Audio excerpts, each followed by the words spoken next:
Okay, so it's already like super late. Like it's already July, 6th of July, and then so whatever time is already over. So I just wanted to like give you my final wrap up for the books that I read and like the ratings that I gave them. So okay, so I was in the epic and high group, yeah, for fantasy. And then let's like go through the prompts one by one. I think I'll put the picture of the books here, so I'll like zoom here a bit. Yeah, okay. So the first book, okay, let's do it by prompts. Okay, so the first prompt was for cover reminds you of a pride flag, and then I read Between Perfect and Real, which was like a contemporary kind of like it involved a lot of Shakespeare, because it was like about Dean Foster, who's a trans guy, and he like likes to act in this like play. He likes to act in theatre, right? And then he's in high school, and he's playing like Romeo and Juliet, like in that play, and then he was cast as Romeo, even though like then he was like he's trans, but he hasn't like transitioned. Yeah, so and then at that point in time he had a girlfriend. Yes. I gave it like 4 stars because I thought it was like a super important read, because it like made me learn more about like the trans community and how like the difficulties that they face. And then at first I almost DNF'd it because I don't really like Shakespeare and stuff, right? And then it was like a play about Romeo and Juliet, so I thought it would be like very boring for me, but it wasn't. Yeah. And I gave it 4 stars, yes. Okay, so the next book was Toto-chan. So I wanted to like cut in and explain about the books. Okay, so this is my copy of Toto-chan. I've had it with me since I was like a kid. So yeah, it's like super yellow and everything.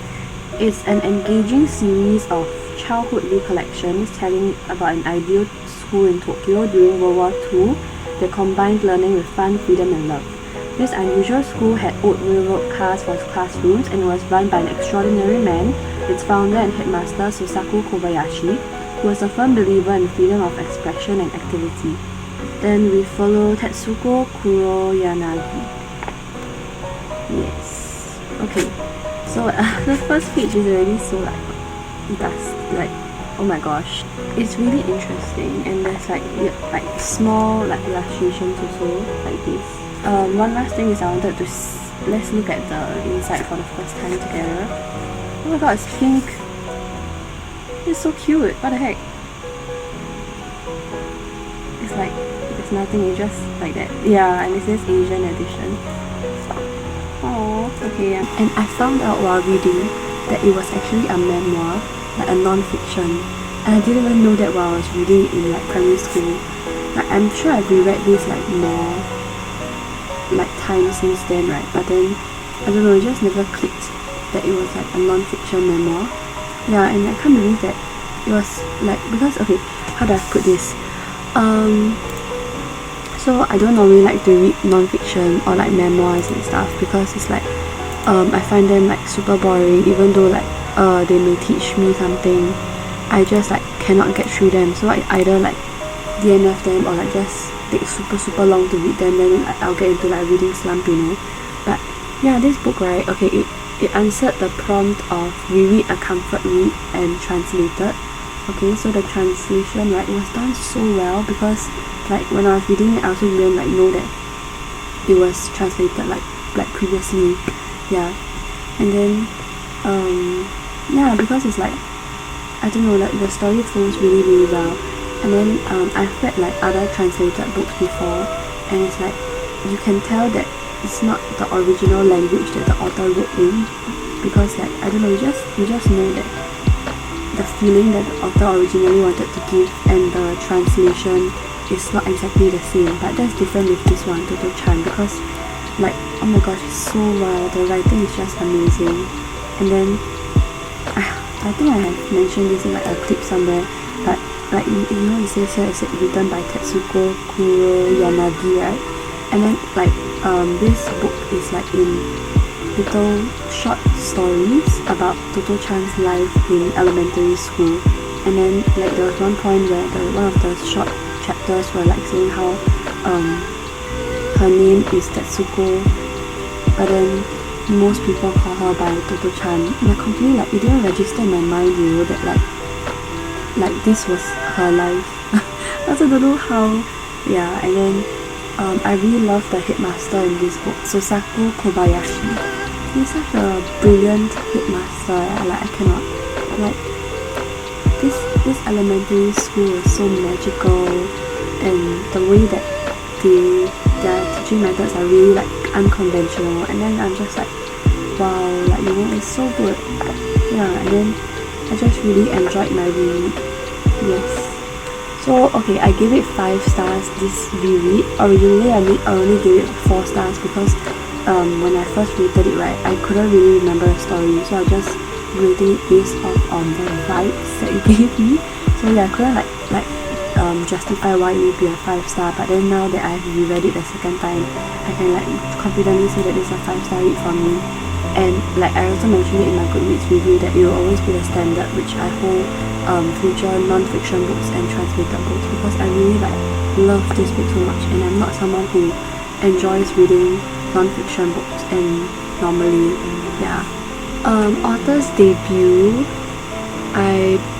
hold on. Author's debut.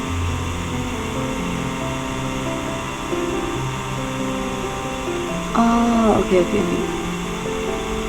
I think this also answered author's debut, because by the towards the end of the month, I still had to read Viraj and the other books, but then I found out that this could answer the prompt instead. So this answered like 3 prompts at the same time. And then out of my comfort zone, I read Playing Nice, which is a thriller. I feel like it's a domestic thriller. Is it? People say that it's a psychological thriller. Okay, so this story is about how this couple, they have a child together, right? And then one day, like, there's a knock on their door, and then they open the door, and then they find this person called Miles Lambert, who like tells them that their son is actually not their son, and like they had their babies like switched at birth, like accidentally, like in the hospital or something.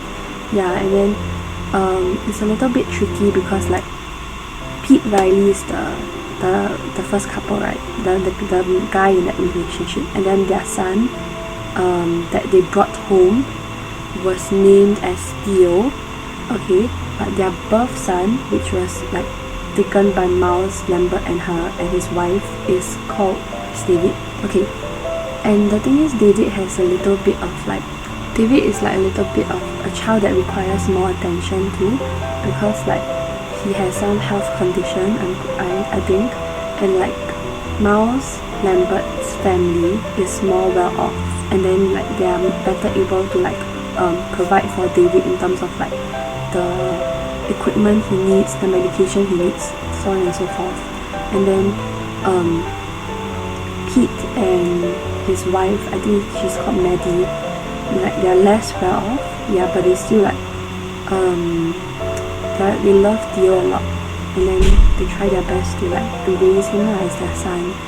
And like, okay, so then it comes into the question of like, do they switch the children back, or do they like sue the hospital, or like so on and so forth? And then like are these people really like what they seem? Yeah, I think that should be the end of the synopsis of this book. So I also gave it, I gave it 3.75 stars. I mainly read this via like the audiobook, and then like I love like putting the audiobook on and then for like 15 minutes, 1-5, and then like listening to it as I go to sleep. Yeah, and then I feel like I might have missed like quite a lot of details here and there, but overall I could still understand the story. Yeah, I don't really have much thoughts about it. I feel like I'm not very like familiar with the thriller genre still, because I haven't read a lot of them. But yeah, I think it's like an okay read. Yeah. Halt in the Last Year / Pulpit. The books that answer these prompts is the Tales from the Shadowhunter Academy. It's also in like a previous vlog that I did before, so I put like the link up there or down below or something. And look at it, I wasn't planning to like annotate, right? But then some parts really just made me want to like annotate it. So yeah.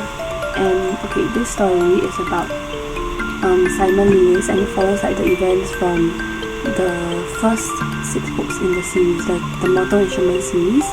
Yeah, so like after that, right? So apparently Simon loses his memory from that series, and then he became like a normal mundane.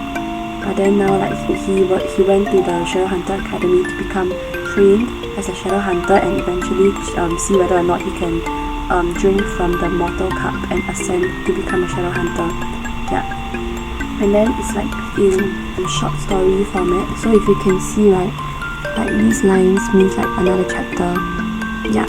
And then I was very pleasantly surprised by this book, because like I really thought that it wasn't going to be very interesting, even though like I know it's Cassandra Clare, but then I thought like it would just be about Simon and like the other characters won't be able to be featured in this because he's like in a different academy. But I was proven wrong, and I really enjoyed this book so much. Like we see like so many characters in this book, like from other series in like Cassandra Clare's Shadowhunter world, and like yeah, you can see the characters, and then you can like see how Simon trains to become a Shadowhunter, so on and so forth.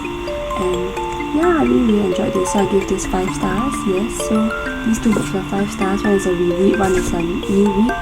So like finally I have more 5 stars this year. Oh my gosh. Yeah. Okay, next. Indie / mental health read. I read The Midnight Library, and oh my god, I really loved it so much also, because it's like a super hyped up book, right? I was really worried that it wouldn't meet my expectations, but it was like super wholesome, man. Like oh my god, I love it. Like okay, at the start, right, it's like very like triggering for some people because there's a lot of trigger warnings for this book. Yeah, and then so I recommend, like, if you want to read it, like to research more about the trigger warnings as well. From what I can remember and what I wrote in my review, I said that there's trigger warnings for depression, suicide, death of an animal, death of a loved one, drugs, alcohol, and cancer. Yes, but there might be more that I did not notice or take note of. Yeah. To briefly let you know the idea of this book, right? So we follow Nora. At the start of the book, she like loses like all meaning of life, because like there's just a lot of reasons that contribute towards her wanting to take her own life. And then it was like I really love Matt Haig's writing, because like I could really like empathize with her and like understand why she would come to that decision in a sense. And it was like really like heavy also, so I can understand why some people said that they would cry in this book also, but I didn't cry. Like I found it like super wholesome actually. Yeah. And then at the start, right, like before she actually like attempts to commit suicide, then it's like the chapters are written like, let's say 8 hours before she takes her own life, or like 1 day before she takes her own life, you know, so it's like counting down in a sense. And then when she eventually reaches that point, she wakes up to find herself like she's like in this space, and she sees a library, so she goes in, and then she meets this librarian, and who tells her that, oh, this is the Midnight Library, and then like you can, the books there, right, are like all the different possibilities that her life could have went if she had made like a different decision. So it's kind of like the butterfly effect in a sense, like parallel lives plus butterfly effect. Yeah. And then she can choose to like live different lives based on the different decisions that she could have made. She finds herself like undoing like different regrets and stuff, and then living as different lives, as different possibilities of what she could have lived as. Yeah, I don't really want to tell you the ending because that would be like a spoiler, right? But like yeah, I really loved it, and I found it like super wholesome. And although like it was a bit cliche because the same message like gets driven into you like multiple times, but I really love the message of the book. And then the repetition can get a little bit boring, and then like halfway through, right, they will like discuss like why is this happening, you know, like why is there such a thing in the first place. And then because of that, like all these criticisms that are really like true, like I can see them as well. I gave it like 4.75 stars. I rounded it up to 5 stars on Goodreads.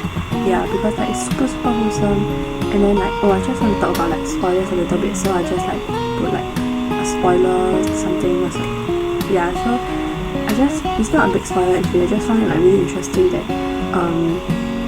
it's not just a library that the person can visit. So at the book, like halfway through the book, she meets this other character who is also doing the same thing as her, like living different possibilities of their lives.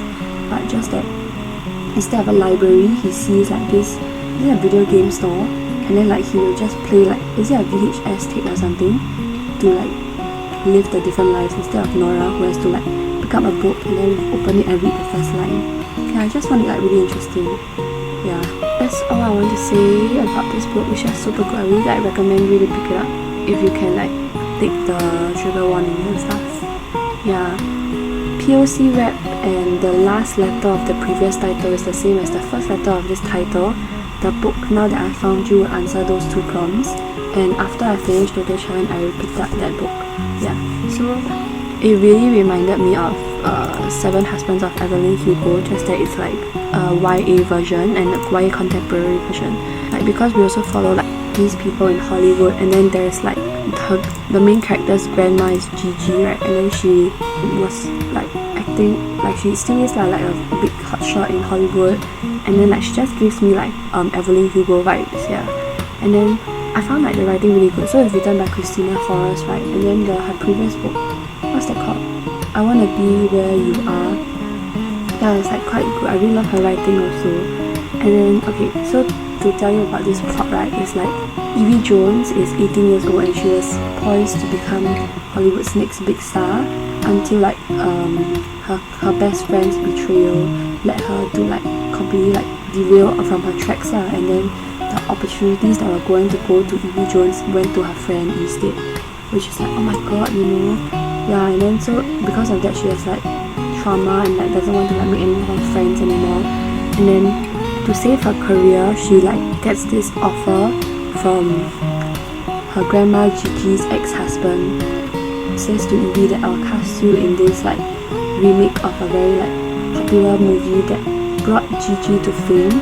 So like they're doing, okay, Gigi acted in this movie with the ex-husband, and then that made them like both very famous.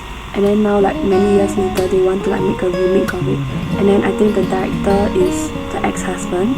So the ex-husband wants to cast Evie Jones as the lead for the adaptation or like the remake of the movie now, on the condition that she has her grandma's blessings to be in the movie.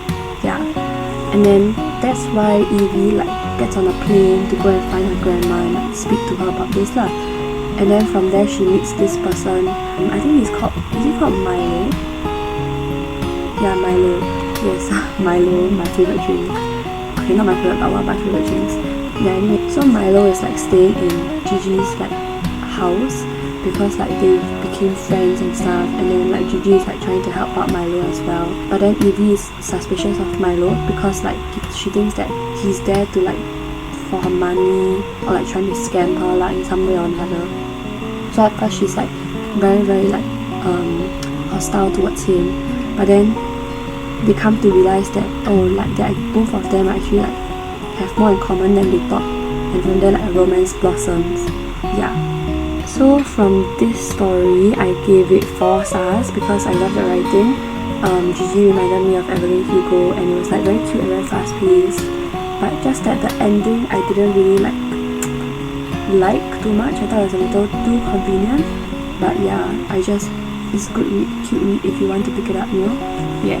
We're reaching towards the end, the last 2 books. Okay, Bookish Creator's favorite list / 5-star prediction. When I was making this TBR, right, I thought that Bookish Creator meant like any kind of Bookish Creator, you know, but if it turns out that it's just like the camp or the group hosts, then it won't actually answer that prompt. But yeah, it's okay, it's already over. So for that book, right, I chose Seven Husbands of Evelyn Hugo to answer those 2 prompts, and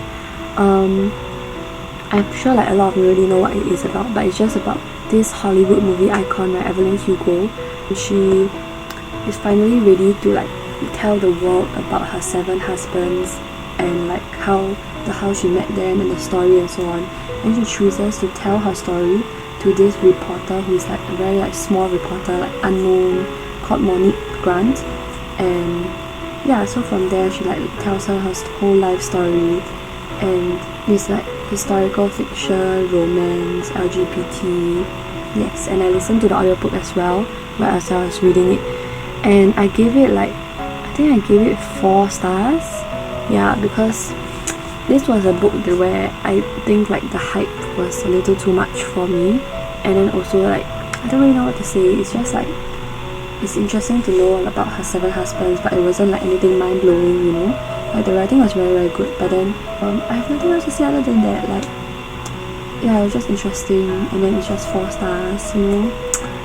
But I'll still pick up like her other books, like Daisy Jones and the Six and so on and so forth. And I was also like super stupid because I read like other Goodreads reviews when I was almost done with the book. Like that's so stupid, you know, because there was like things that happened that I wasn't like anticipating, but because I read the Goodreads review, I kind of like know from there. So like, yeah. And then the last book is a buddy read.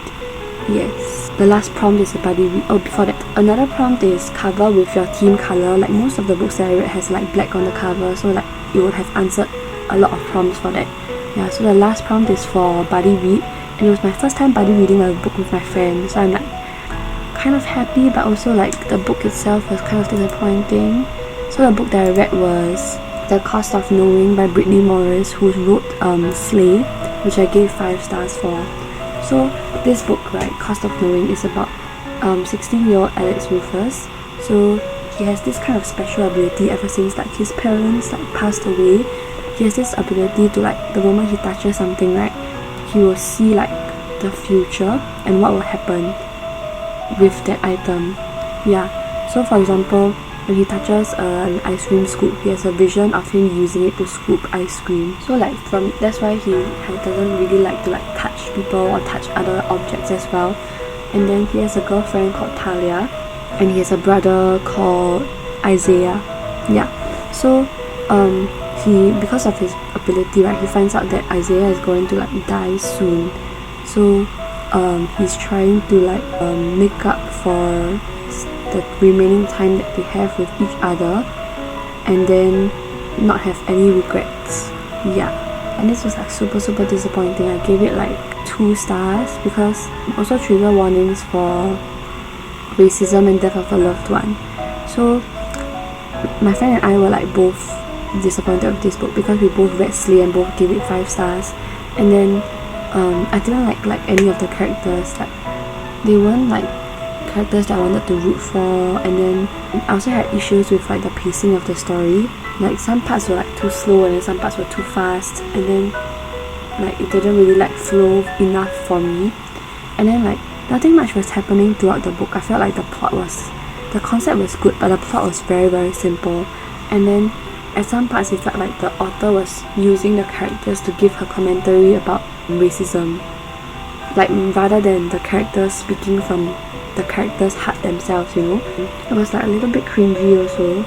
So yeah, it's like my most disappointing book of the year so far as well. Yeah, and then that's all for the wrap up. Oh my god, it's like freaking long. Okay, yeah, so I hope I was like making sense. Yeah, overall like a pretty good month since I read like 3 5-star books, which is much more than any other month. So like, yeah, I hope my reading will be like as good as June. Okay, bye.